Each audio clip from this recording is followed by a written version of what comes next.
Hallelujah, praise the Lord, hallelujah. Thank you Lord, thank you Jesus, hallelujah. सबको जय मसीह की। Once again this is reverend Timothy greets and welcomes you all in the sweet name of Lord and saviour Jesus Christ, amen, hallelujah. परमेश्वर ने पवित्र Bible में हम सबको हर एक बातों के लिए वचन दिए हैं, हर एक विषय के लिए वचन दिए हैं और हर एक विषय के लिए, हर एक टॉपिक के लिए परमेश्वर ने हमें वचन देकर हमें सिखाया, हमसे बात करी है। और जैसा कि हम जानते हैं मैथरिस्ट कैलेंडर के अनुसार आज का जो दिन है वो है रेवरेंड जॉन वेस्ली के नाम पर, कि आज के दिन में वो तो मसीह परिवार से थे, उन्होंने वो परमेश्वर की सेवा भी कर रहे थे एज अ डीकन, लेकिन एक्चुअल में वो बॉर्न अगेन कब हुए, नए सिरे से उन्होंने कब जन्म लिया, उस और किस जगह पर हुआ, एल्डर्स गेट के नाम से वो दिन है। और उस दिन में उनका किस तरीके से कन्वर्जन पूरी तरह से आत्मिक रूप से वो मसीह को जानकर, मसीह में आकर नए सिरे से जन्म लिया। यीशु मसीह ने कहा है born again Christian, new creation, वो कब ने इसके विषय में है वो दिन। और पिछला संडे जो था मैथरिस्ट कैलेंडर के अनुसार फैमिली संडे था, तो ये दोनों को कपल करते हुए आज हम उस विषय में परमेश्वर के चरणों में बैठकर उसे सुनेंगे, समझेंगे, सीखेंगे, जानेंगे कि परमेश्वर परिवारों से क्या कहना चाहता है। आइए प्रार्थना करें। प्रेमी परमेश्वर, फिर एक बार यीशु के नाम में आपके चरणों में आते हैं, सारी महिमा आदर आपको अर्पित करते हैं, क्योंकि आप स्वर्गीय पिता है और पिता परमेश्वर, बड़ा भाई यीशु मसीह हमारे प्राणों को, हमारी आत्मा को बचाने के लिए आपने यीशु मसीह को इस दुनिया में भेज दिया। और यीशु मसीह ने आपकी आज्ञा पालन करते हुए, आपकी इच्छा पूरी करते हुए उस योजना को अंजाम दिया जिसमें कि हम जो आत्मिक रूप से मरे थे फिर से जीवित हो जाएं और यीशु की धार्मिकता में धर्मी बनकर फिर एक बार परमेश्वर पिता से हमारा मेल मिलाप हो सके। पिता धन्यवाद करते हुए प्रार्थना करते हैं, आज का वचन आप अपने हाथों में लेकर आशीष करें, मेरे ओठों को अग्नि से छूकर पवित्र आत्मा की बुद्धि, शब्द, ज्ञान देकर के पवित्र आत्मा की इच्छा में पिता मुझे चलाइए, बोलने, सुनने, समझने के लिए पवित्र आत्मा की अगुवाई दीजिए। पिता परमेश्वर, हर एक को अपनी अगुवाई में चला करके आत्मा सच्चाई से लोग सुनकर, समझकर, विश्वास करके आपके लिए फल लाने वाले बने, अनुग्रह आपसे मांगते हैं। हर एक सुनने वालों को यीशु के नाम में छुपाते हैं, शैतान को यीशु के नाम में खुड़की लगाते, शापित करते हैं। और पिता हर एक के लिए आत्मिक भूख और प्यास को आपसे मांगते हैं। उन्हें दीजिए पिता कि परिवार इस बात को सुने, समझे, स्वीकारें कि पवित्र बाइबल कैसा परिवार चाहती है, कैसे माता पिता बच्चे चाहती हैं और कैसा प्रभु यीशु मसीह में नई सृष्टि होना होता। बॉर्न अगेन क्रिश्चियन जब तक ना हो तब तक पवित्र आत्मा के द्वारा बपतिस्मा नहीं होगा। जब तक पवित्र आत्मा के द्वारा बपतिस्मा नहीं है, हमारी प्रार्थना सच तक नहीं पहुंच पाएगी। पिता परमेश्वर ये बात सुनने और समझने के लिए आत्मिक कान, आत्मिक बुद्धि, आत्मिक भूख और प्यासे हर एक को भर दीजिए। और पिता परमेश्वर हर एक आपकी महिमा के लिए 30 गुना, 60 गुना, 100 गुना अगर नहीं तो एक आत्मा को बचाकर सच्चा क्वालिटी फल लाने वाला मसीह और मसीह घराना बने, मसीह कलीसिया बने, ये अनुग्रह आपसे मांगते हैं। अपने आप को फिर एक बार पवित्र आत्मा के हाथों में देती हूँ। पवित्र आत्मा नियंत्रण, कब्जा, अधिकार, स्वतंत्रता लीजिए। आप मुझ में होकर काम करें, मैं गत हूँ, आप बढ़े, यीशु को महिमा मिले, ऐसा होने दीजिए यीशु मसीह के नाम में, आमीन। Hallelujah, thank you Lord, thank you Jesus. परमेश्वर का धन्यवाद करेंगे कि परमेश्वर ने, जैसा हमने पहले भी कहा, हमें हर एक बात के लिए चिताया, बताया, समझाया। परिवार क्या होता है ये हम सभी जानते हैं। परिवार क्या होता है? A family is consist of परिवार, पति पत्नी, बच्चे, दादा दादी, नाना नानी, पूरा परिवार, ठीक है। केवल पति पत्नी नहीं, केवल पति पत्नी बच्चे नहीं, परंतु बाइबल हमें बताती है कि ड्यूटेरोनॉमी 6 में 3 पीढ़ी के लिए बात किया है, अर्थात पूरा परिवार। फैमिली में पति पत्नी, हस्बैंड एंड वाइफ, बच्चे, चिल्ड्रन, ग्रैंड पेरेंट्स, घर के जो बुजुर्ग होते हैं, दादा दादी, नाना नानी, ये एक परिवार होता है।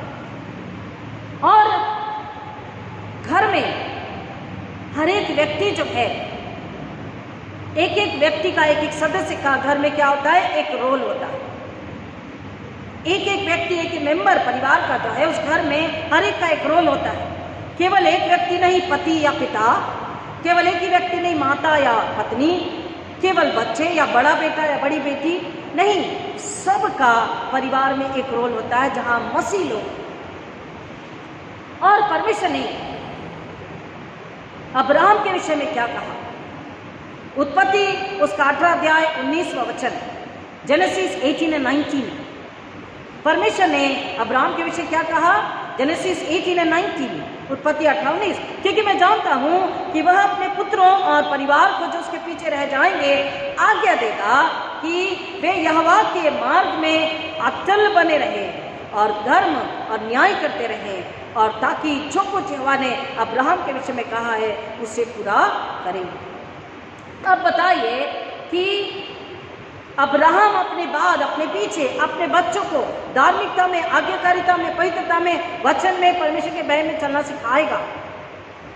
ये बात परमेश्वर कैसे कह सकता है? परमेश्वर ने ये बात इसलिए कह पाई क्योंकि अब्राहम का परमेश्वर के साथ एक अद्भुत रिश्ता था। God and Abraham had very wonderful relationship, and God knew that Abraham is very obedient and humble. Abraham नम्र और आज्ञाकारी था और परमेश्वर के साथ में उसका आत्मिक रिश्ता था। हालेलुया! आत्मिक रिश्ता था, दिमाग से नहीं, भौतिक रूप से नहीं, आर्थिक रूप से नहीं, शारीरिक सांसारिक रूप से नहीं, आत्मिक रूप से अब्राहम परमेश्वर को जानता था, परमेश्वर से जुड़ा हुआ था। उसका रिश्ता परमेश्वर के साथ विश्वास में जुड़ा हुआ था, आज्ञाकारिता, नम्रता का स्वभाव था। इसलिए परमेश्वर को पता था कि अब्राहम को जो शिक्षा, आज्ञा, विधि, नियम, कानून में दूंगा वो अपने बच्चों को जरूर सिखाएगा, बताएगा, अपने बाद में बच्चों को ये सीख जरूर देगा, और वो बच्चे भी उसी मार्ग पर चलेंगे जिस मार्ग पर चलने के लिए मैं अब्राहम को आज्ञा दे चुका हूँ, और मैं आने वाले दिनों में जब आज्ञा दूंगा तो वो परमेश्वर की आज्ञा में, परमेश्वर के मार्गों में चलेंगे और बने रहेंगे। सीख हमें क्या मिलती है कि परमेश्वर चाहता है कि हम अपने परिवार के प्रति भी विश्वासु बने रहे, क्योंकि अब्राहम अपने परिवार के प्रति क्या था? विश्वासु था। परमेश्वर ये बात जानता था, परिवार के प्रति जो विश्वास है, परिवार के प्रति जो कंसर्न रखता है, परिवार के प्रति जो प्रेम रखता है, परिवार के प्रति जो जागरूक है, वो व्यक्ति क्या करता है? अपने परिवार को परमेश्वर की शिक्षा, कानून, विधि, नियम, वचन को बताता है, प्रार्थना साथ में करता है और परमेश्वर के भय में, आज्ञाकारिता में बढ़ना सिखाता है। ये परमेश्वर को पता था, और इसलिए अब्राहम के लिए उसने ये बात कही कि मेरे पीछे अब्राहम जो है, परमेश्वर ने कहा अब्राहम जो है अपने पीछे अपने बच्चों को परमेश्वर के मार्ग पर चलना सिखाए। हालेलुया! हम भी प्रार्थना करें कि हम अपने बच्चों को, अपने नाती पोतियों को अपने रहते हुए और अपने पीछे परमेश्वर के भय में, परमेश्वर की संगति में उन्हें चलना सिखाएं। परमेश्वर क्या चाहता है कि हर परिवार का माता और पिता, पति पत्नी अपने परिवार के प्रति कैसे रहें? वफादार रहें, सच्चाई में रहें, प्रेम और पवित्रता में रहें। दूसरी बात हम यहाँ पर देख रहे हैं इफिसियंस 6 में, इफिसियंस 6 और 4, इफिसियंस 6 और 4, वहां पर परमेश्वर का वचन कहता है, हे बच्चे वालों, अपने बच्चों को रीस न दिलाओ, परंतु प्रभु की शिक्षा और चेतावनी देते हुए उनका पालन पोषण करो। मतलब परमेश्वर क्या कह रहा है? One should give the family a Christ-centered life. कैसे जीवन देना है? माता पिता को, पति पत्नी को, अपने बच्चों को कैसा जीवन देना है? दादा दादी, नाना नानी को अपने बच्चों को कैसा जीवन देना है? अपने पोता पोती को, ग्रैंड चिल्ड्रन को कैसा जीवन देना है? क्राइस्ट सेंटर्ड जीवन, प्रभु यीशु मसीह पर केंद्रित, आधारित जीवन उन्हें देना है, चलना सिखाना है। अब अपने बच्चों को रीस न दिलाओ। माता पिता कई बार, स्पेशली यहाँ पर बात पिता से कही हुई है, यानी हस्बैंड से। हम कहते हैं कि परमेश्वर के बाद सिर्फ पुरुष है, पति है, घर का अगुवा है, और परमेश्वर ने ये बात उन्हें जब ये बताई है तो उन्हें इस बात को भी याद रखना है कि अगर हम घर के हेड है, सिर है, तो हमें बच्चों के प्रति कैसा होना है?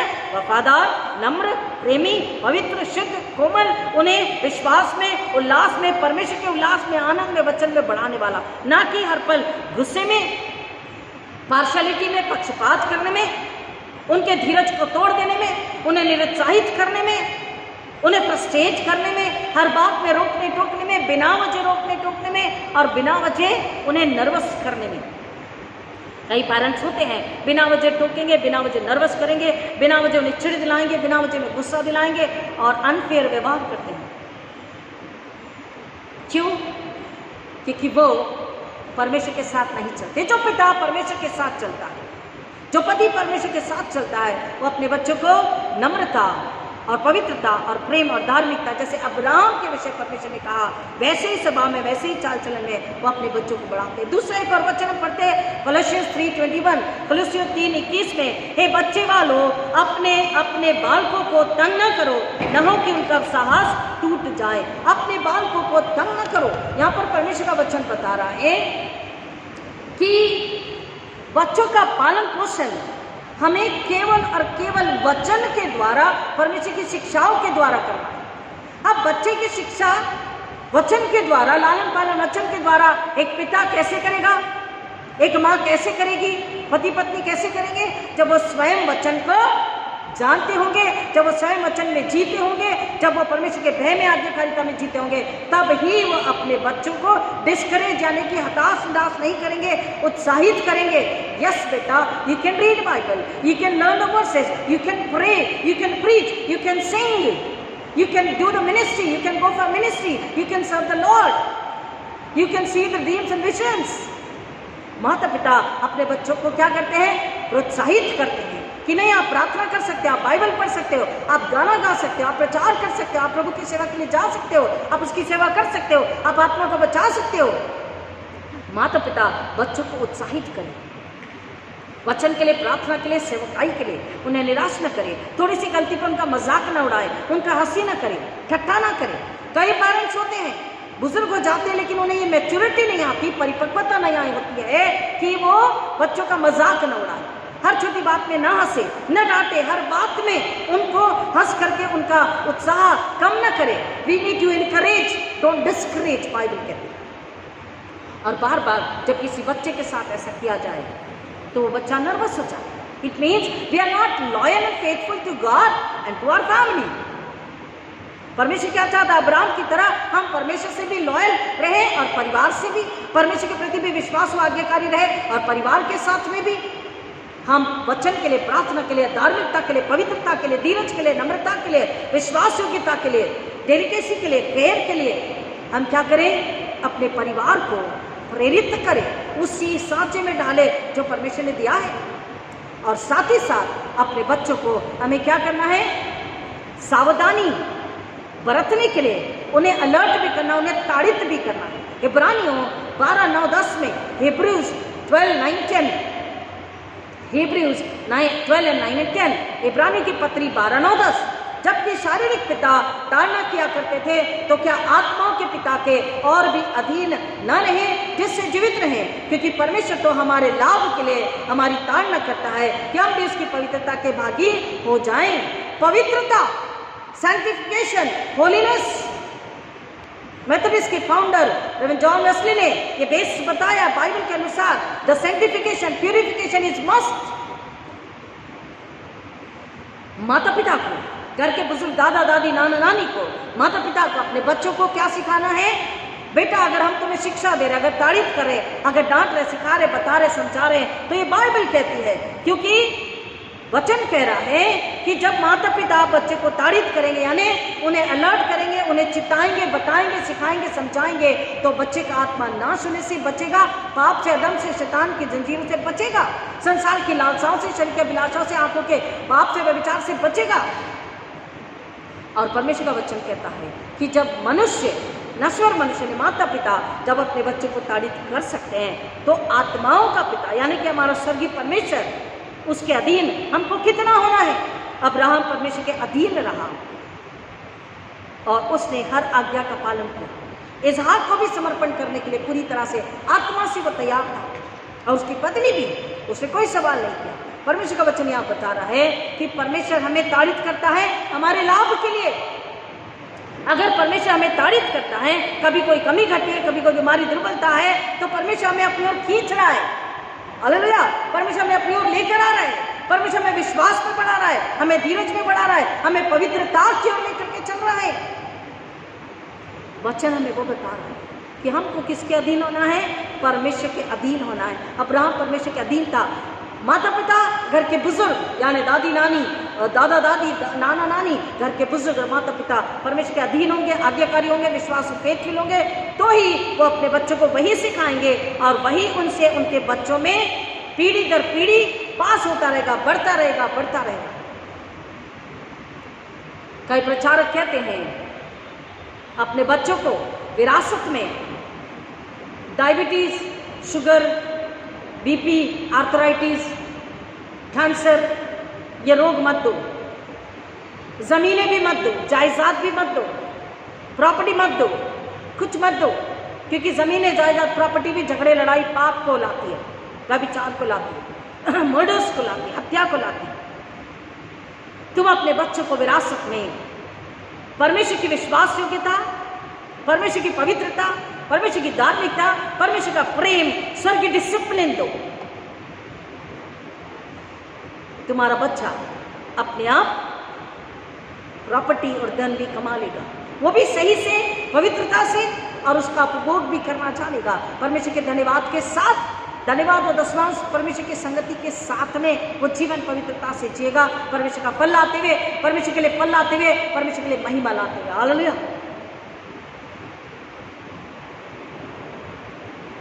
हम पवित्र बाइबल को अगर ध्यान से पढ़ेंगे तो समझ पाएंगे कि परिवार का स्ट्रक्चर क्या है। परमेश्वर पिता हमें अपने बेटे के द्वारा, प्रभु यीशु मसीह के द्वारा अपने पास ले चुका है। हम जो दूर किए गए थे वो हमें अपने पास ले चुका है। अब हम परमेश्वर से, अपने असली घर स्वर्ग से दूर नहीं। और जब हम परमेश्वर से दूर नहीं तो प्रभु यीशु मसीह के द्वारा जो हमारा बिचवा है, इंटरसेसरी की, जब हम इंटरसेसरी प्रेयर करते हैं, मध्यस्थी की प्रार्थना करते हैं दूसरों के लिए, हम अपने परिवार के लिए जब प्रार्थना करते हैं तो ये प्रार्थना प्रभु यीशु मसीह के द्वारा परमेश्वर तक पहुंचती है।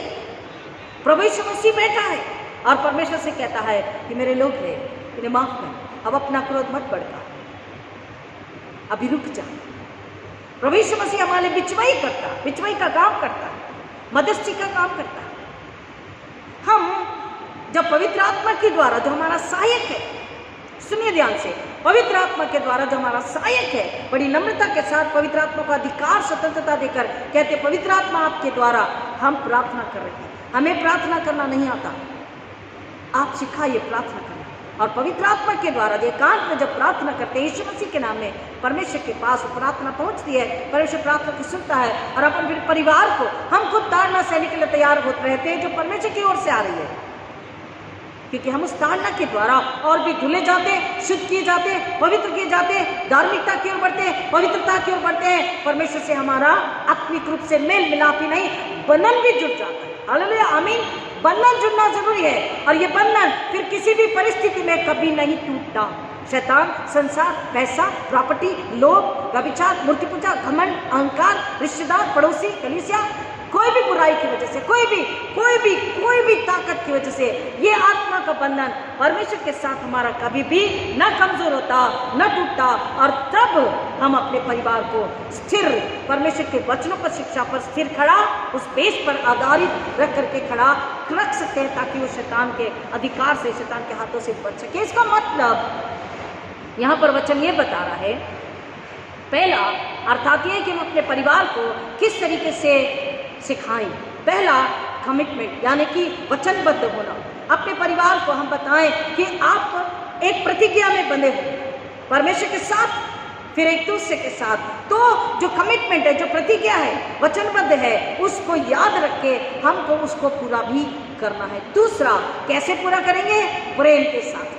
अगर परमेश्वर से प्रेम है, हम एक दूसरे से भी प्रेम करेंगे परिवार में, और प्रेम के साथ हम उस वचन को, प्रतिज्ञा को, उस काम को, हर एक बातों को पूरा कर सकेंगे। तीसरा, परवाह। अगर प्रेम है तो परवाह अपने आप आ जाती है। एक दूसरे के लिए परवाह। हम वचन में बंधे हैं, हम प्रेम में बंधे हैं, हम परवाह में, परवाह के लिए बंधे, क्योंकि ये सब कुछ किसके गुण है?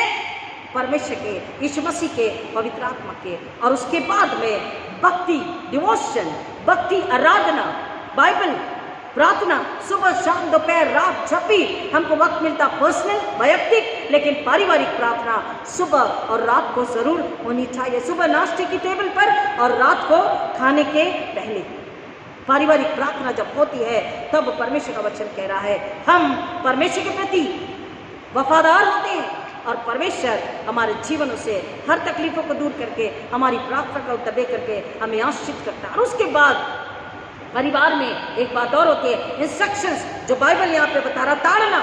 इब्रानियों में अभी हमने पढ़े ताड़ना, खुदा ने भी इंस्ट्रक्शंस दिए, ताड़ना दी, शिक्षाएं दी, सीख दी, नियम दिए, कानून दिए हैं। हमको अपने बच्चों को, अपने परिवार को ऐसी ही शिक्षा, ताड़ना, सीख के जरिए जो कि प्रेम और परवाह के साथ है, वचनबद्ध। क्यों? क्योंकि आगे हम सुनेंगे। उसके बाद हम देख रहे हैं डिसिप्लिन, अनुशासन। स्वर्ग ने हमें अनुशासन दिया, स्वर्ग में भी अनुशासन है कि नहीं बताइए? Is there discipline in heaven? Do you think that there is discipline in heaven? आपको लगता है स्वर्ग में अनुशासन, डिसिप्लिन है? कैसे बताइए?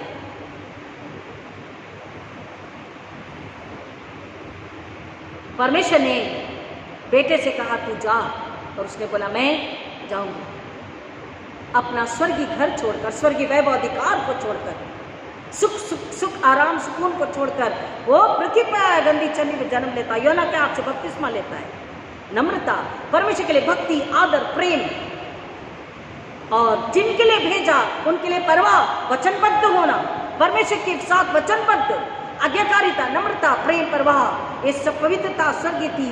और उसके द्वारा उसने क्या किया? अपने आप को मेरे और आपके लिए, दुनिया के लिए सूली पर बलिदान होने के लिए, संपूर्ण रूप से बलिदान होने के लिए, सैक्रिफाइस के लिए दे दिया। और तभी मैं और आप बचाए गए। पिता ने कहा तुझे जाना है, पिता ने कहा तुझे कड़वा प्याला पीना, तुझे दुख उठाना है। उसने बोला हाँ। हर बात में उसने क्या कहा? Yes Lord.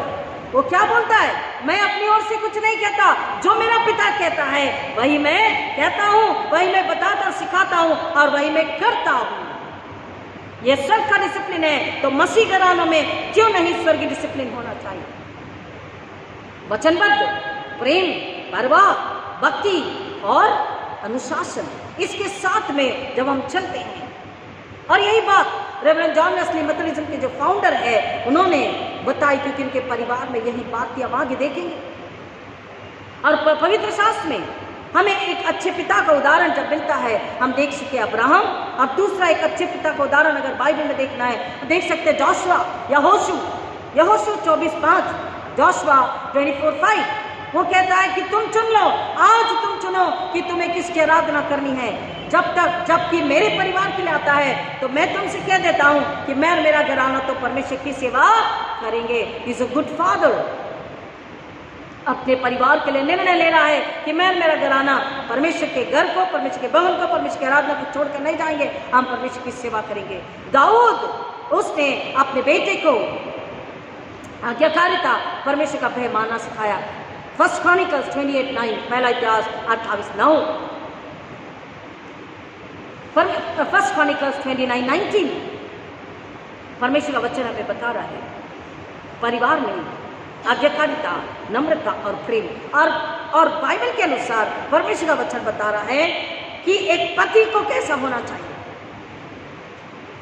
इफिसियों की पत्री 5 अध्याय, कोलोसियंस 3:19, कोलोसियों 3:9, 1 पत्रस 3:7, यहाँ पर परमेश्वर का वचन बता रहा है कि एक पति को प्रेमी, अपने समान अपनी पत्नी को प्यार करने वाला, लालन पालन परमेश्वर के वचन के द्वारा करने वाला, उस रिश्ते को और उस पवित्रता को, मसीहत में जो धार्मिकता में जो पति पत्नी का रिश्ता जुड़ा है उसको संजो कर रखने वाला, कड़वाहट के साथ नहीं, क्रोध के साथ नहीं, पीड़ा के साथ नहीं, तकलीफ बेव्यवहार के साथ नहीं, परंतु प्रेम और नम्रता और परवाह के साथ, आदर के साथ, भक्ति आराधना प्रार्थना के साथ और संजो कर रखने वाला, और आदर और समानता और प्रेम और सहजता के साथ पति को अपनी पत्नी से व्यवहार करना है।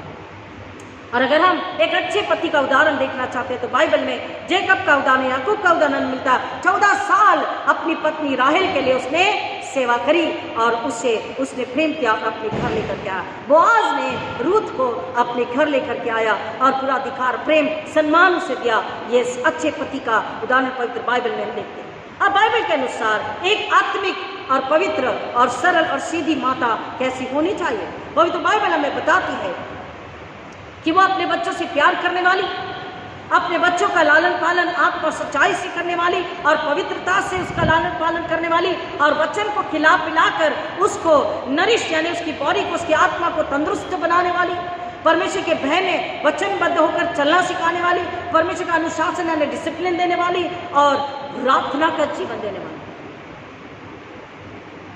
जॉन वेस्ली की माता, जिनके 19 बच्चे थे, कुछ बच्चे प्रभु के पास चले गए, लेकिन वो हर वीक में एक दिन एक एक बच्चे के लिए देती, वीक में एक एक दिन एक एक बच्चे के लिए। गुरुवार का दिन जॉन वेस्ली का था और गुरुवार के दिन Susanna Wesley, reverend John Wesley जो मेथोडिस्ट के फाउंडर है, मिसेस सुसन्ना वेस्ली अपने बच्चे को जॉन को लेकर बैठती, आत्मिक बातों के लिए पूछती, तुमने बाइबल कितनी पढ़ी, कितने वचन वर्सेस को तुमने लर्न किया, बाय हार्ट किया, और तुम्हारा प्रार्थना का जीवन कहाँ तक बढ़ा, कैसी सेवा कर रहे हो, दोस्तों में क्या सिखा रहे बता रहे हो, आत्मिक जीवन, आत्मिक विश्वास में कितना तुम्हारा जीवन बढ़ा, आत्मिक उन्नति कितनी हुई है। और फिर ये सब पूछकर, सिखाकर, बताकर, जिताकर उसके साथ प्रार्थना करती। 20 साल के बाद भी जॉन वेस्ली लिखते हैं कि मम्मी मुझे अब भी गुरुवार के दिन आपकी याद आती है और मन करता है कि आज भी मैं आपके साथ प्रार्थना करूं और मैं सामर्थ को पालूं और परमेश्वर को और जानूं, परमेश्वर के प्रेम को और जानूं। ये होती है माँ जो अपने बच्चे को वीक में एक दिन देती। कितने भी बच्चे को, हमारे पास 1-2 बच्चे नहीं संभाले जाते, 19 बच्चे थे, उसमें से कुछ बच्चे प्रभु के पास चले गए, लेकिन फिर भी 13 बच्चे, फिर 10 बच्चे, उन्होंने हर दिन एक बच्चे को समय दिया। और वो बच्चा 20 साल बाद भी कहता है कि मम्मी आज भी गुरुवार के दिन मुझे याद आती है कि काश मैं आपके साथ बैठूं और प्रार्थना करूं और फिर और एक बार परमेश्वर की समर्थ को जानूं। हालेलुया, परमेश्वर को और जानूं, क्योंकि उसने अपनी माँ से परमेश्वर को जाना। माँ अपने बच्चे को परमेश्वर की सेवा के लिए समर्पित करती है। एक अच्छी माँ का उदाहरण हन्ना है। हन्ना को कई वर्ष बाद संतान सुख की प्राप्ति हुई, लेकिन अपने वायदे को भूली नहीं। हन्ना ने शमूएल को परमेश्वर की सेवा के लिए, परमेश्वर की महिमा के लिए समर्पित कर दिया। और एलिजाबेथ एक दूसरी माता, विश्वासु, नम्र और पवित्र, आज्ञाकारी, सीधी और सरल, जो बाइबल हमें बताती है ऐसी माता होने के लिए हम यहाँ पर उनके चरित्रों को देखते हैं। परमेश्वर का वचन हमें सिखा रहा, आज जो परिवार सुन रहे, माता सुन रहे, पति पत्नी सुन रहे, बच्चे सुन रहे, उन्हें परमेश्वर का वचन उन्हें बता रहा है कि उनको किस तरीके की माता होनी चाहिए। तिमोथियस यानी कि तिमोथी, वो बता रहा है हमको, उस पौलुस कह रहा है, मुझे तिमोथियस कह रहा, मुझे तुझे देखकर मुझे तेरी नानी और तेरी माता की याद आती है। तेरी नानी लुईस और तेरी माता यूनिके, इनकी मुझे याद आती है। क्यों? क्योंकि उसकी नानी और उसकी माता ने, नानी और माता ने विश्वास में उसे बढ़ाया। हालेलुया। क्या कह रहा पौलुस तिमोथियस को कि तू विश्वास में बना रहे, जैसे कि तेरी नानी और जैसे कि तेरी माता लुईस और यूनिके विश्वास में थी। परमेश्वर का वचन एक भली पत्नी के विषय बता रहा है। इफिसियों की पत्री 5 अध्याय 22 से आगे और तीतुस 2:4-5, Ephesians 5:22 onwards and Titus 2:4 onwards. पत्नियां पति के सामने नम्र हो, अधीन मतलब नम्रता के साथ विश्वास हो। परमेश्वर के वचन को समझना है। परमेश्वर ने कभी स्लेवरी नहीं बताई, गुलामी नहीं बताई। अधीन होना मतलब गुलामी नहीं है, नौकर नहीं है, दास नहीं है, क्योंकि वचन क्या कहता है? मसीह में कोई भी दास नहीं है। There is no slavery in Jesus Christ. आप समझ रहे हैं? क्रिश्चियनिटी में, स्वर्ग में परमेश्वर ने हमें सिखाया है, यीशु मसीह ने, there is no slavery. Christianity में दास और गुलामी, दासत्वता और गुलामी नहीं बताई गई है। हर बार दासत्वता से परमेश्वर ने निकाला है और परमेश्वर ने हमें क्या दिया है? समानता, इक्वालिटी। और इसलिए पति पत्नी में समानता को बताया। अधीन होना, पति के अधीन होना मतलब गुलामी नहीं, दासी नहीं। पति के अधीन होने का मतलब है नम्रता के साथ में, धीरज के साथ में, तसल्ली के साथ में, सहनशीलता और प्रेम के साथ में अपने पति की बात को सुन ले, समझ ले और वैसा व्यवहार करे। वक्त आने पर जब पति अगर नाराज है, क्रोधित है, तो पत्नी भी नाराज क्रोधित ना हो, चुप रहे, शांत रहे, क्योंकि वो शांति और चुप्पी पति को शांत करेगी। बाद में प्रार्थना पूर्वक आप अपने पति को बताएं कि ये ऐसा नहीं, ऐसा था, ये चिल्लाना ये गलत था। प्रार्थना पूर्वक समय पर, उस उचित समय पर पवित्र आत्मा के द्वारा आप अपने पति से बात करेंगे तो वो कहेंगे हाँ आई वॉज रॉन्ग, मैं गलत था। और परिवार में फिर क्या होगा? फिर से प्रेम, परवाह, आदर, अपनापन, फिक्र, भक्ति, कमिटमेंट, ये सब कुछ फिर से बढ़ेगा, क्योंकि पति की समझ में आएगा मेरी पत्नी समझदार है, धीरजवंत है, कृपालु है, दयालु है, प्रेमी है, आदर करती है। बस एक इस तरीके का इंसिडेंट और वो पति को आप विश्वास में, परमेश्वर में, पवित्रता में खींचते हैं और साथ ही साथ आपके लिए भी पति का प्यार, आदर आप पा लेती हैं। परमेश्वर का वचन हमें बता रहा है पत्नी पति से प्यार करने वाली, नम्रता प्रेम के साथ रहने वाली, विश्वास में रहने वाली, वचनबद्धता, प्रेम और सच्चाई और भलाई और नम्रता के साथ रहने वाली, परवाह करने वाली, ईमानदारी और मदद करने वाली, ईमानदारी के साथ रिश्ता निभाने वाली, मदद करने वाली, काम में हाथ बटाने वाली। और जैसे कि नीति वचन 31 में महिला को, स्त्री को बताया, वैसी स्त्री कि वो जहाँ भी खड़ा हो जाए लोग उसकी पत्नी की तारीफ करें, उसके बच्चे घर में आदर करे, प्रेम करे अपनी माँ को, पति का सिर गर्व से ऊंचा हो जाए, ऐसी पत्नी होने के लिए कहा। जो दूरंदेशी हो, जो परिवार का इंतजाम कर लेती है, आर्थिक रूप से पैसों को संभालती है, आत्मिक रूप से विश्वास में बढ़ाती है, धन्यवाद, दशवां, स्तुति, चर्च फंड में रेगुलर बनी रहती है, अपने परिवार, अपने बच्चों को प्रार्थना, वचन, प्रेम में, परमेश्वर के भय में, नम्रता, पवित्रता में सिखाती है, बढ़ना सिखाती है। और परमेश्वर का वचन कह रहा है वो परमेश्वर के लिए महिमा लेकर आती है। हमें परमेश्वर के लिए महिमा लाना जरूरी है। एक अच्छी माँ, बाइबल के अनुसार सारा का हम इतिहास जानते, सारा के विषय में हम सब कुछ जानते। सारा कैसी माँ थी, उसकी गवाही इब्रानियों में दी गई है। पतरस भी कहता है सारा की तरह आदर करने वाली विश्वासिनी पत्नी और एक माता आपको होना। एलिजाबेथ, परमेश्वर का वचन कहता है वचन पढ़कर हम समझे और उसके अनुसार चलने की कोशिश करें। तीसरा है बच्चे, चिल्ड्रन, और बच्चों के लिए क्या कहा गया है? वचन संहिता 127, देखो गर्भ का फल परमेश्वर की ओर से प्रतिफल है। The gift of the womb is reward from heaven, from God. Children are the heritage from the Lord. गर्भ का फल परमेश्वर की ओर से प्रतिफल है। बच्चे, लड़के यहोवा के दिए हुए भाग हैं और इसलिए उनको वचन और शिक्षा में आगे बढ़ाना है, कड़वाहट, क्रोध और भय और संसारिक और शारीरिक बातों में नहीं। और बच्चों को क्या करना है? इफिसियों 6:1-2 के अनुसार कि बच्चों को अपने माता पिता की आज्ञा मानने वाले और माता पिता का आदर करने। बच्चों को अपने माता पिता की आज्ञा पालन करना है और अपने माता पिता का आदर करना है, माता पिता का आदर करना है। लेकिन सुनिए ध्यान से, हर बात में आज्ञा पालन नहीं करनी है, ये बात क्लियर करता है बाइबल। माता पिता की आज्ञा पालन करना है, माता पिता का आदर करना है। लेकिन अगर माता पिता पाप कर रहे हैं, पाप में पड़े हैं, तो बच्चे को वहां आज्ञा पालन नहीं करना है, वहां उस पाप के लिए उनका आदर नहीं करना है।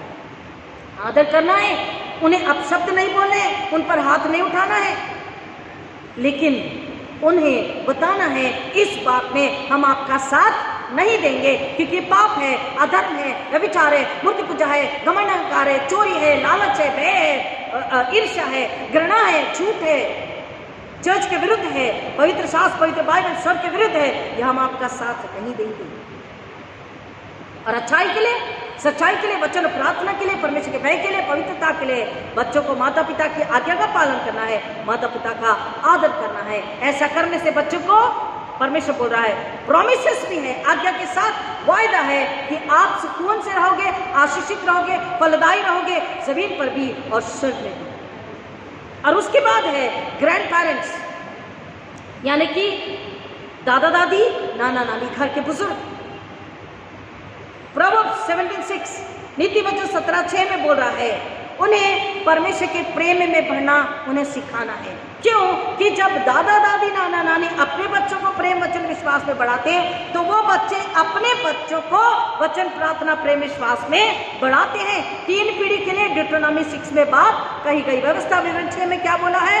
तू अपने बेटे और अपने पोते को, हालेलुया, तू अपने बेटे और अपने पोते, 3 पीढ़ी, 3 जनरेशन डिट्रोनॉमी टॉक्स अबाउट, कि तुम वचन प्रार्थना विधि नियम कानून पवित्रता धार्मिकता सच्चाई ईश्वर की बातें परमेश्वर से प्रेम तन मन धन बुद्धि प्रार्थना से प्रेम वचन प्रार्थना में बने रहना, परमेश्वर की महिमा के लिए फल लाना, ईश्वर की बातों पर बने रहना, ईश्वर से प्रेम करना, पवित्र आत्मा के द्वारा जीवन जीना, नए सिरे से जन्म लेना, पवित्र आत्मा का बपतिस्मा लेना। ये दादा दादी नाना नानी को अपने बच्चों को और उनके बच्चे बेटा बहू या बेटी दामाद अपने बच्चों को बताते। 3 पीढ़ी कह रहा हूं, उन्हें सिखाना बताना जरूरी है। अब कई बार माता पिता बुराई और पाप पर अधन कर लेते, कलीसिया से, परमेश्वर से, भवन से, आराधना से, वचन से, पवित्रता से दूर रहते। कई बार मूर्ति पूजा अंधविश्वास में भी चले जाते, घमंड अहंकार में चले जाते, बैर ईर्ष्या में चले जाते हैं, और उनकी वजह से, उनके उस दुष्कर्म की वजह से, अनाज्ञाकारिता की वजह से शैतान अटैक करता है। अब सुनिए ध्यान से, दिस इज फैक्ट। कई बार तो आप बच जाते हैं, लेकिन शायद आप बच सकते हैं, लेकिन वो पीढ़ी दर पीढ़ी कर्ज बना रहता है। सो हमें समझना है from where is the access point. दरवाजा कौन है? माता पिता। Who are the doors? Mother and father. माता पिता क्या है? दरवाजा है शैतान को, पाप को घर में और बच्चों के जीवन में, नाती पोती के जीवन में घुसने देने के लिए। पीढ़ी दर पीढ़ी माता पिता का पाप उनके बच्चों में और फिर उनके बच्चों में और फिर उनके बच्चों में हमेशा बना रहता। घर से श्राप पीढ़ी दर पीढ़ी, उनके बच्चे उनके बच्चे उनके बच्चे बना रहता। दरवाजा माता पिता है। माता पिता को सोचना है कि कहाँ कहाँ हमने संसार शरीर शैतान के लिए दरवाजे खुले रखे हैं, इसी घड़ी दरवाजे बंद कर दे। आमीन। इसी घड़ी प्रार्थना करें, नम्र हो जाए। अब्राहम नम्र था, आज्ञाकारी था, नम्र हो जाए, परमेश्वर से मनी मन आत्मा में प्रार्थना करे, आत्मा पवित्र आत्मा एक कर ले और बोले परमेश्वर माफ कीजिए, इन वजह से हमने शरीर संसार शैतान के लिए दरवाजा खोला और हमारे बच्चों पर, हमारे स्वयं के जीवन में, पति पत्नी के जीवन में, बच्चों के जीवन में, दादा दादी है तो बोले हमारे नाती पोती के जीवन में ये कर्ज और शैतान का बंधन श्राप आया है। अब ईश्वर के नाम में आपसे श्राप देते, ईश्वर के नाम में तोड़ते हैं, शैतान को घुड़की लगाते, आज्ञा देते, निकल हमारे घर परिवार जीवन शरीर आत्मा से, आत्मिक जीवन से, पारिवारिक जीवन से। हम परमेश्वर सच्चा पश्चाताप, हम मान लेते हैं हमने गुनाह किया, हमने संसार शैतान के लिए दरवाजा खोला, परमेश्वर माफ कर दीजिए।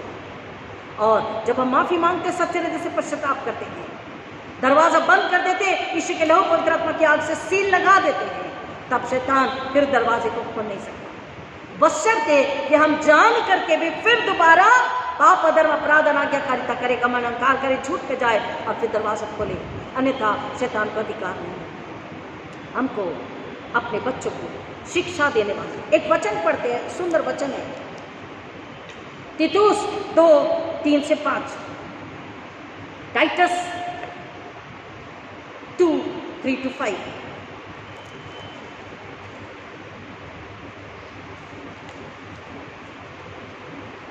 तीतुस 2:3 से 5 किसको मिला है? कौन पढ़ना चाहेगा? चलिए, तीतुस 2:3 से 5। इसी प्रकार बूढ़ी स्त्रियों का चाल चलन पवित्र लोगों सा हो, वे दोष लगाने वाली और पियक्कड़ नहीं, पर अच्छी बातें सिखाने वाली हो, ताकि वे जवान स्त्रियों को चेतावनी देती रहे कि अपने पतियों और बच्चों से प्रीति रखे। अब तक जो हम बता रहे वही है। और संयमी और पवित्रता, घर का कारोबार करने वाली, भली और अपने अपने पति के अधीन रहने वाली हो, ताकि परमेश्वर के वचन की निंदा ना होने पाए। हमको परमेश्वर के वचन की निंदा नहीं करना है, परमेश्वर की महिमा लाना है, निंदा नहीं। और इसलिए बोल रहा है एक स्त्री को, एक माँ को, एक दादी नानी को कैसा होना है। ऐसे ही जवान पुरुषों को भी समझाया कर कि संयमी हो, सब बातों में अपने आप को भले कामों का नमूना बना, तेरे उपदेश में सफाई, गंभीरता और ऐसी खराई पाई जाए कि कोई उसे बुरा ना कह सके, जिससे विरोधी हम पर कोई दोष लगाने का अवसर न पाकर लज्जित हो। या पर वचन कह रहा है, दूसरा वचन अर्थात बूढ़े पुरुष सचेत और गंभीर और संयमी हो और उनका विश्वास और प्रेम और धीरज पक्का हो। खरा उपदेश तीमुथियुस को बताने के लिए बोल रहा, किसको? बुजुर्गों को, बुजुर्ग पुरुष को, बुजुर्ग स्त्री को, जवान पुरुष को, जवान स्त्री को और बच्चों को। मसीह चाल चलन के विषय में बता रहा है, तीसरा अध्याय, उसी का तीसरा अध्याय, लोगों को सुधि दिला के हाकिमों और अधिकारियों के अधीन रहे और उनकी आज्ञा माने और हर एक अच्छे काम के लिए तैयार रहे, किसी को बदनाम न करे, झगड़ालू न हो पर कोमल स्वभाव के हो और सब मनुष्य के साथ बड़ी नम्रता से रहे, क्योंकि हम भी पहले निर्बुद्धि और आज्ञा न मानने वाले और भ्रम में पड़े हुए और विभिन्न प्रकार की अभिलाषा और सुखविलास के दासत्व में थे और बैरभाव और डहा करने में एक जीवन व्यतीत करते थे और घृणित थे और एक दूसरे से बैर रखते थे। पर जब हमारे उद्धारकर्ता परमेश्वर की कृपा और मनुष्यों पर उसका प्रेम प्रकट हुआ तो उसने हमारा उद्धार किया, और यह धर्म के कामों के कारण नहीं जो हमने आप किए, कि कामों के कारण नहीं जो हमने आप किए, पर अपनी दया के अनुसार नए जन के स्नान और पवित्र आत्मा के द्वारा हमें नया बनाने के द्वारा हुआ है। हालेलुया। इसलिए हमको परिवार को क्या करना है? नए सिरे से जन्म लेना है। हम मसीह परिवार में हैं, बपतिस्मा हुआ है, दृढ़ीकरण हुआ है, शादी हुई है, सालों से सर्टिफिकेट जेब में लेके घूम रहे हैं, बैग में लेके घूम रहे हैं, हम मसीह हैं, कोई फायदा नहीं जब तक नए सिरे से जन्म ना ले। बाइबल कह रही मैं नहीं। Read the titles, read every chapter, every book of the Bible, and it is the commandment, it is the vision will of Jesus Christ, your Savior, your Savior। क्या बोल रहा है यीशु मसीह? नए सिरे से, जब तक नए सिरे से मनुष्य जन्म ना ले, पवित्र आत्मा की आग से बपतिस्मा ना ले, तब तक आत्मिक रूप से परमेश्वर से जुड़ेगा नहीं और शैतान पीछा करता रहेगा। हम गलती अगर अपराध करते हैं, हम लोगों की प्रसन्नता पाना चाहते हैं, प्रशंसा पाना चाहते हैं, हम संसार की चिंता करते, लोग क्या कहेंगे, लोग बुरा मानेंगे, और हम यही करके पाप कर लेते हैं और तकलीफ हमारे बच्चों पर आती है। खुद पे तो आती है लेकिन पीढ़ी दर पीढ़ी बच्चों पे भी बनी रहती है। परमेश्वर का वचन कह रहा है हमको कैसे होना है? वचन और विश्वास और प्रार्थना, नम्रता और पवित्रता और प्रेम में बने रहने वाले और अपने परिवार को उसी सांचे में डालने वाले। ग्रैंड पेरेंट्स के लिए ये वचन है कि 3 पीढ़ी ये परमेश्वर का वचन, शिक्षा, विधि, नियम, कानून बने रहना चाहिए, उसी पर आधारित मसीह जीवन होना चाहिए। जो बेस है, जो नींव है, वो वचन और प्रार्थना, विश्वास और पवित्रता, प्रेम और क्षमा, दया और करुणा में होनी चाहिए। Faithfulness, gentleness, kindness, love, forgiveness, peace, prayer, reading the Bible, eating, wearing, परमेश्वर के वचन को खाना पीना, पहन लेना, ओढ़ लेना है, उसके अनुसार हमको जीवन जीना। और तभी उन बुजुर्गों के द्वारा उनके बच्चों पर और उनके द्वारा उनके बच्चों पर परमेश्वर का आशीष, अनुग्रह, सुरक्षा, शांति बनी रहती है और उस परिवार को शैतान तोड़ नहीं सकता। हम अपने आप को परखें, हम कहाँ चूक गए, कहाँ हमने नहीं किया, ऐसा काम नहीं किया, ऐसी बातें, ऐसा व्यवहार नहीं किया पवित्र बाइबल के अनुसार, और इसलिए आज हम तकलीफ में हैं। लेकिन आज भी परमेश्वर वैसा ही है जैसा उत्पत्ति के समय था। हालेलुया। वो जगत से पहले, जगत से आरंभ में था, आदि और अंत, अल्फा और ओमेगा। परमेश्वर कहता उसका प्रेम कभी बदलता नहीं, उसकी समझ कम होती नहीं। आज भी हम मन फिरा के जब आते हैं तो हमें माफ करने, नया बनाने के लिए तैयार है, नए सिरे से जन्म लेने के लिए जब आप भूखे प्यासे हैं, बोलिए परमेश्वर यीशु के लहू में दुख विशुद्ध करें, पवित्र आत्मा की आग से अशुद्धता पवित्रता को जलाएं। मैं नए सिरे जन्म लेने के लिए तैयार हूँ, ताकि मेरे बच्चे और मेरे नाती पोती परमेश्वर के भय से, शिक्षा वचन से कभी ना हटे और नाश होने से बच जाए, शैतान को कुचले। यीशु के लिए महिमा लाने के लिए मेरा घराना हम तैयार है। जब आप ऐसी प्रार्थना कर रहे हैं, प्रभु आपको माफ करने और आपको धोने के लिए तैयार है। हालेलुया। एक और परिवार में सदस्य होता है, एक और स्ट्रक्चर में बात बैठती है। क्या? दादा दादी, नाना नानी, फिर पति पत्नी यानी कि माता पिता और फिर बच्चे। अब कौन? परिवार में एक और सदस्य आता है, वो है अगर विडोज है परिवार में, विडोज यानी कि विधवा, जिनके की पति गुजर चुके, उनके लिए परमेश्वर का वचन क्या कहता है? उन्हें भी परमेश्वर का वचन कहता है वो पवित्रता का जीवन जिए, विश्वास का जीवन जिए, ताकि उनके जीवन के द्वारा क्रूस की निंदा ना हो परंतु क्रूस की महिमा। हालेलुया। और परमेश्वर का वचन उन स्त्रियों के लिए बता रहा है कि वो अपने परिवार को, अपने बच्चों को संभाले, अपने परिवार को, अपने बच्चों को संभाले, परमेश्वर के भय में चलना सिखाएं और परमेश्वर के भय में चलना सिखा करके एक ऐसा नमूना बने, एक ऐसी गवाह बने जिससे कि वो सिर और दूल्हा और पति जो यीशु मसीह है उसको क्या हो, महिमा मिले। और परिवार से कहता है कि परिवार में जो विडोज है या विधवाएं हैं उनको प्रेम दो, उन्हें आदर करो, उन्हें समझ के ले चलो। लेकिन सबसे ज्यादा उन्हें आज्ञा दी गई है किन्हें? विधवाओं को। मेरे साथ में आएंगे 1 तीमुथियो 5:4-16। 1 तीमुथियो 5:4-16। 1 Timothy chapter 5 verses from 4-16। ये हमको सीखना, जानना, सुनना, समझना जरूरी है। 1 Timothy 5:4-16। 1 तिमोथी 5:4-16। यदि किसी विधवा के बच्चे या नाती पोते हो तो वे पहले अपने ही घराने के साथ भक्ति का बर्ताव करना और अपने माता पिता आदि को उनका हक देना सीखें, क्योंकि यह परमेश्वर को भाता है। जो सचमुच विधवा है उसका कोई नहीं, वह परमेश्वर पर आशा रखती है और रात दिन विनती और प्रार्थना में लवलीन रहती है। पर जो भोग विलास में पड़ गई वह जीते जी मर गई है। इन बातों की भी आज्ञा दिया कर ताकि वे निर्दोष रहें। भक्ति में, आराधना में जो है, पवित्रता में अच्छी बात है, लेकिन संसारिक कामों में, व्यभिचार में अगर पड़ गई है तो उन्होंने क्या किया है? आत्मिक रूप से मरकर परमेश्वर की निंदा करी है और वो जीते जी मर गई है। उन्हें सिखा बता कि वो पश्चाताप करे, नए सिरे से जन्म ले, नाश होने से बच्चे यीशु की महिमा लाए और शैतान को कुचले, शैतान को लज्जित करे।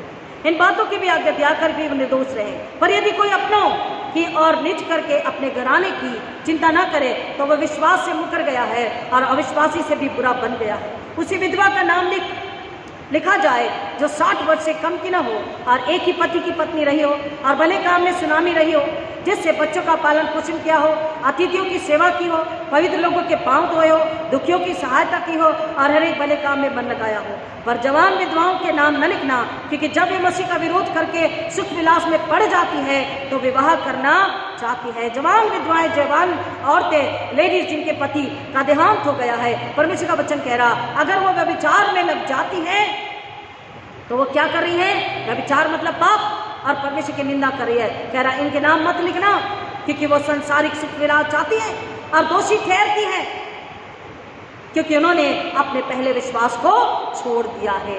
यहाँ पर 2 रिश्ते हैं, एक अपने पति के साथ और एक अपने स्वर्गीय पति यानी दूल्हे यानी यीशु के साथ। अपने पहले विश्वास को छोड़ दिया मतलब पहला पति अगर गुजर गया तो उसके बाद उसे दूसरे पति की चाहत नहीं रखनी चाहिए। वो व्यभिचार है, वो गलत है। परमेश्वर का वचन कह रहा, वो कह रहा है कि उसने अपना पहला विश्वास छोड़ दिया है अगर वो विचार में पड़ रही है तो। इसका मतलब वो परमेश्वर यीशु मसीह से भी दूर हो चुकी है और दोषी ठहरती है। वो दोषी ठहरती है क्योंकि उन्होंने अपने पहले विश्वास को छोड़ दिया। विश्वास यीशु मसीह में बना रहे, वो दूल्हा है। और अगर संसारिक भोग विलास में पड़ गए मतलब दूल्हा शैतान बन गया। पूरी जिंदगी उस स्त्री को, तमाम स्त्रियों को, तमाम पुरुषों को यीशु में बने रहना है, लेकिन विशेषकर जो विधवाएं कह रहा है वह अगर गलती से भी गलती करे तो वो दोषी ठहरेगी, क्योंकि उन्होंने अपने पहले विश्वास को छोड़ दिया है। क्योंकि विवाह धार्मिकता से संपन्न किया जाता है, परमेश्वर की ओर से होता है। उसके 13 वचन इसके साथ ही वे घर घर फिरकर आलसी होना सीखती है और केवल आलसी नहीं पर बकबक करती रहती है और दूसरों के काम में भी हाथ डालती है और अनुचित बातें बोलती है। अब पति नहीं है तो यहाँ वहाँ जाके बैठना, फालतू की बातें करना, इधर उधर की बातें करना, गलत काम, ये संसार की बातें शैतान की दुष्टात्माओं को लेकर आती है। वो स्वयं और दूसरों को भी परमेश्वर से दूर लेके जाती है, धार्मिकता में लेके जाती है, अनाज्ञाकारिता में लेके जाती है, पाप में लेकर के जाती है। इसलिए तीमुथियुस से कह रहा तू चिता और बताओ। इसलिए मैं ये चाहता हूँ कि जवान विधवा विवाह करे और बच्चे जने और घर बार संभाले और किसी विरोधी को बदनाम करने का अवसर ना दे। यदि बहुत ही अधिक उस व्यक्ति, उस स्त्री के अंदर में लालसाएं है, उस पुरुष या स्त्री के अंदर में कि अगर उनकी पत्नी या पति, विशेषकर स्त्रियों के लिए कह रहा, पति गुजर जाए और बहुत जवान है और वो अपने आप पे संयम नहीं रख पाती है, तो व्यभिचार न करे, एक अच्छा पुरुष माता पिता के अनुग्रह में ढूंढ कर, सलाह में ढूंढ करके वो विवाह कर ले और पाप करने से बच जाएं, शैतान को अधिकार देने से बच जाएं और अपने बच्चों पर तकलीफ न लाएं और खुद पर भी नहीं, और विशेषकर वो परमेश्वर की बदनामी ना करें, ईश्वर की निंदा ना हो। क्योंकि कई एक तो बहक कर शैतान के पीछे हो चुकी। यदि किसी विश्वासी के यहाँ विधवाएं हो तो वही उनकी सहायता करे कि कलीसिया पर बार न हो, ताकि वह उनकी सहायता कर सके जो सचमुच विधवाएं हैं।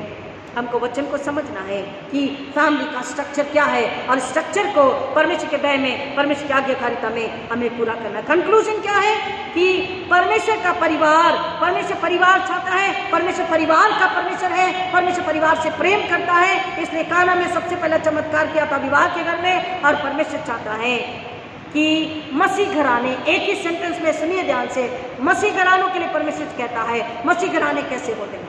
मसीह घराने ऐसे होते हैं जो परमेश्वर कहता है वो सुनते हैं और वही वो करते हैं। Christian family, God's family is listening to God and obeying God, walking uprightly according to God. Finish. और अब आखिरी में मसीह घरानों का, हमारे परिवार का, फैमिली का एक और रूप है, वो ये सांसारिक हमने आपको बताया। आत्मिक रूप क्या है मैंने पहले बोल दिया, we belong to God, we are God's family. तो हम इस सांसारिक पति पत्नी बच्चे दादी नानी सास ससुर जो परिवार है, साथ ही साथ we are God's family. So this is spiritual family, आत्मिक परिवार है।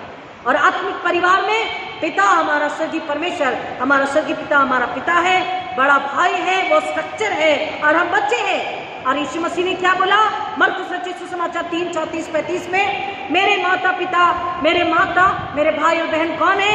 जो परमेश्वर की इच्छा पर चलते हैं और परमेश्वर की इच्छा को पूरी करते हैं, वही मेरा भाई, वही मेरी बहन, वही मेरी माता है। अर्थात यीशु मसीह ने पृथ्वी के परिवार से ज्यादा स्वर्गीय परिवार को प्रेम किया। प्रेम तो करने को बोला है, लेकिन सांसारिक परिवार मिट जाएगा और आत्मिक परिवार हमेशा बना रहेगा। सांसारिक परिवार पृथ्वी पर बना नहीं रहेगा, लेकिन आत्मिक परिवार कह रहा स्वर्ग में और पृथ्वी पर भी बना रहेगा। पिता और पुत्र और पवित्र आत्मा के द्वारा हम जो आत्मिक परिवार है हम बने रहेंगे। और इसलिए परमेश्वर का वचन हमें बताता है, हमारी भी ये प्रार्थना है और इच्छा है कि आप परमेश्वर का परिवार बने रहें, आप परमेश्वर का पवित्र परिवार बना रहे।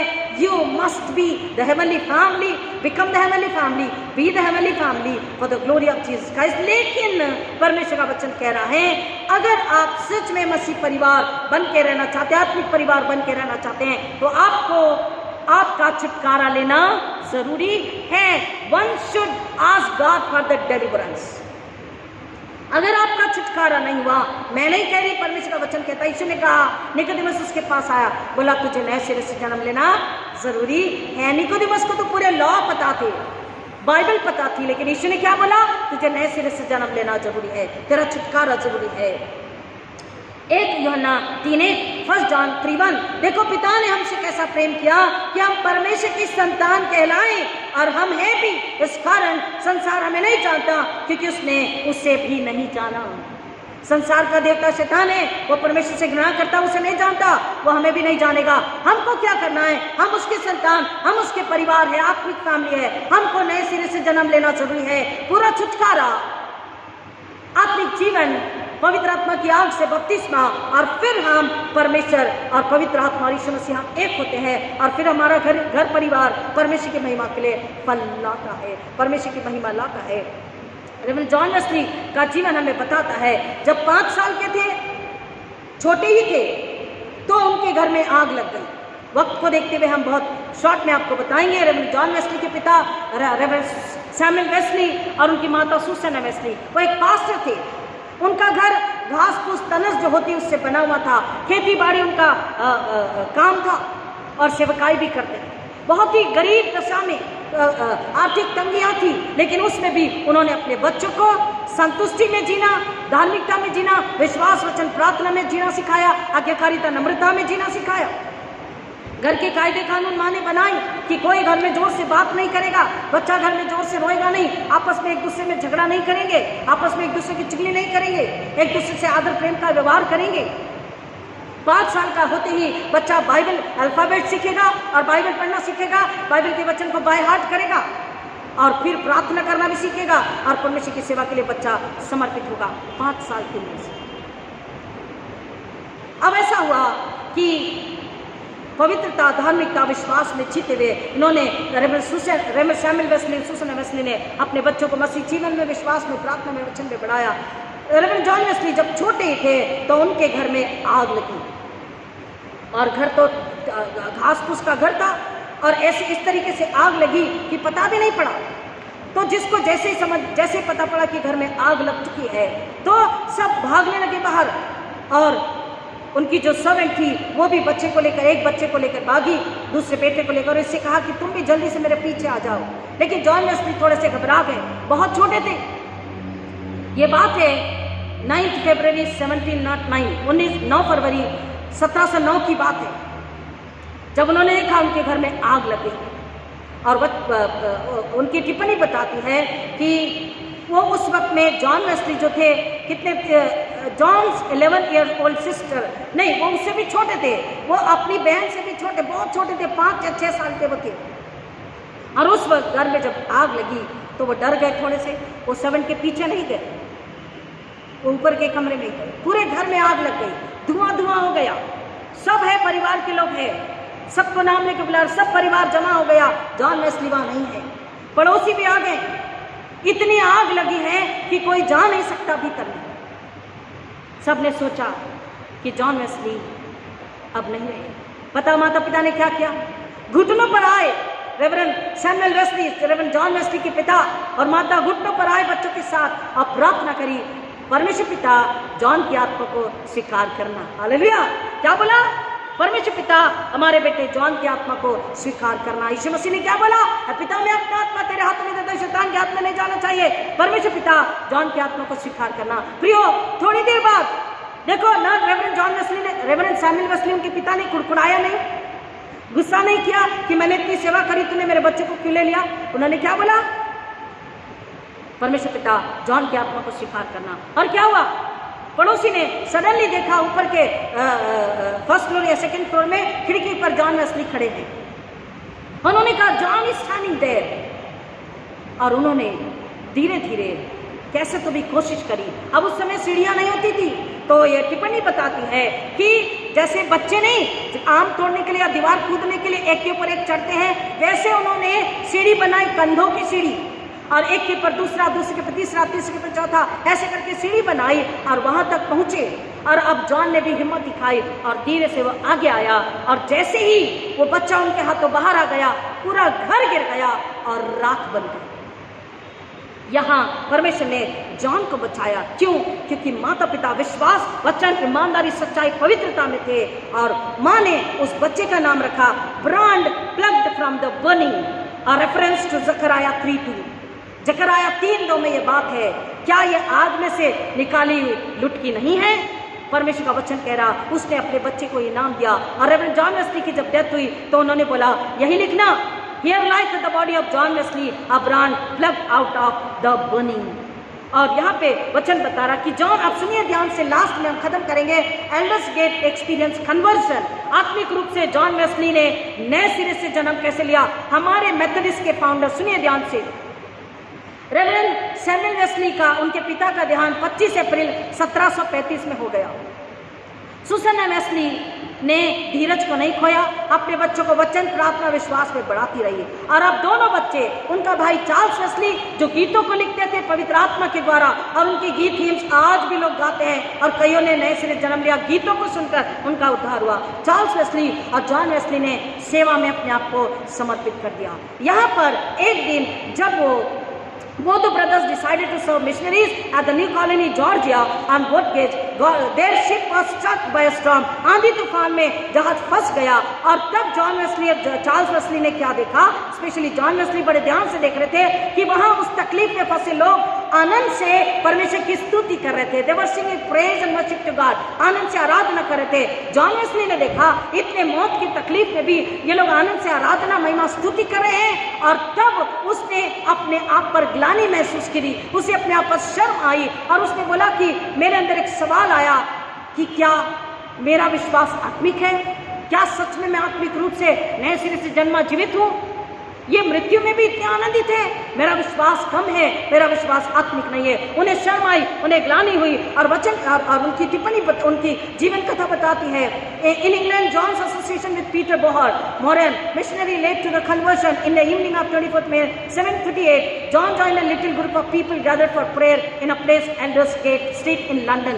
एल्डर्स गेट ये लंदन का एक रास्ता है, उस नाम से पड़ा इसका नाम। और वहाँ पर one of the member read Martin Luther's preface to the epistle to the Romans, और रोमन की पत्री पढ़ी गई, which referred to the assurance of salvation through trust in Jesus Christ in John Wesley's words. About a quarter before 9, while he was describing the change which God works in the heart through faith in Christ, I felt my heart strangely warm. Strangely यानी बड़ी अद्भुत रीति से, बड़ी आश्चर्य रीति से मेरे हृदय को मैंने गर्म होता पाया। पवित्र आत्मा की आग ने, जब उन्होंने पश्चाताप किया कि मेरा अविश्वास आत्मिक नहीं है, मसीह घराने में जन्म लेकर के भी उन्होंने पश्चाताप किया, उन्हें ग्लानि हुई, आत्मिक रीति से अब उनका नया जन्म हुआ, आत्मा में आग को महसूस किया उन्होंने। और वो कहता I felt the true trust in God, Christ alone for salvation, and an assurance was given to me. He had taken away my sins, even mine, and saved me from the law of sin and death. उन्हें यह दृढ़ विश्वास हो गया कि ईश्वर ने मेरे पापों को पूरी तरीके से निकाल दिया, मुझे धो दिया, मुझे शुद्ध पवित्र कर दिया, और मैं शुद्ध पवित्र हूँ। यहाँ पर वचन कहता the conversion, elders gate experience conversion. यहाँ पर आत्मिक परिवर्तन हुआ, बपतिस्मा तो हो चुका था, लेकिन आत्मा में वो नए सिरे से जन्म लेते हैं। Born again Christian he was then, and then again he wrote so many 40 books he wrote, and उन्होंने कम से कम 4 लाख से ऊपर सरमन को प्रीच किया है, और उन्होंने लंबी यात्रा करी है वचन सुनाने के लिए। बता देते हैं John Wesley ministered for 53 years, 53 साल उन्होंने 53 वर्ष सेवा करी, और ही ट्रेवल्ड अराउंड 2,50,000 माइल, 2,50,000 माइल चले, और 4,02,336 किलोमीटर वो होता है। और घोड़े की पीठ पर बैठ करके कहता वो जाते थे, कभी बगियों में भी जाते थे, सुसमाचार प्रचार सुनाते थे। लोगों ने लंदन की चर्च ने उन्हें निकाल दिया, तो उन्होंने बोला the world is my parish, मैं कहीं भी झाड़ के नीचे कहीं भी खड़ा हो जाऊंगा, सबसे पहले तो अपने पिता की कब्र पे खड़े होकर सुसमाचार सुनाया था उन्होंने। Hallelujah, the world is my parish. और कह रहा है उन्होंने कम से कम 40,000 सरमन प्रीच किए हैं, 40,000 40,000 सरमन प्रचार किए हैं, और at times 4 sermon a day, एक दिन में कभी कभी 4 सरमन देते थे, प्रभु का वचन सुनाते थे। He wrote more than 40 books and he has edited books and tracts. उन्होंने एडिशन का भी काम किया, 40 किताबें भी लिखी, और उन्होंने इस तरीके के विश्वास को बताया जो कि हमने पहले में सुना है, और माता ने उन्हें वो बात सिखाई है, परिवार ने उन्हें वो बात सिखाई है, और वो हमसे कह रहे हैं कि